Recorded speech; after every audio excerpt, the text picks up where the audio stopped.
جات باشه سر جات با مسخره بخه برم بخم شده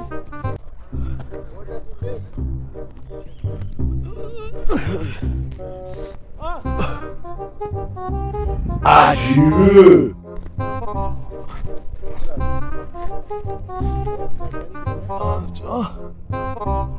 ما در مقابل خسته باشه بدات بشم داشت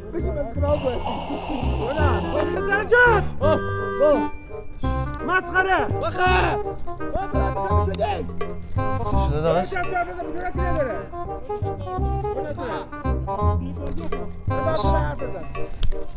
چه کار داری؟ تو که تک شده یه نفر افتاده واسه زمین آره؟ یه کلمه یه حرف بزنی خودت میبنی عجیبه چکم آرامتر داشت میزم دست درم آقای کرمی انسان امیرعلی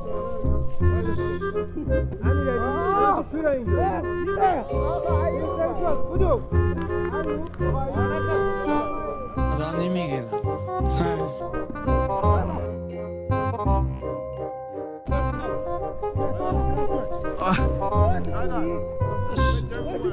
چی شده داشت؟ مشکلی پیش اومده؟ مشکلی پیش اومده؟ چی داشت؟ نمیشه بچه تهرون برش؟ بله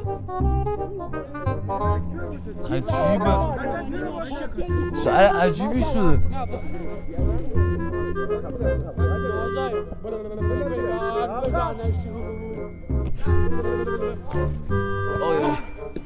الان ما چرا دو نفر آقای امیر اینجا واسه با اونا تنبیه کن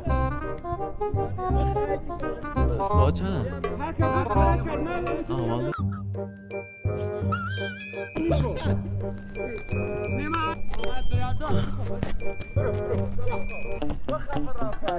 ببخش میگم میشه دستم رو دوربین تو کن بدید ببخشی آقا مزاحمتون شدم شرمنده عذرخواهی میکنم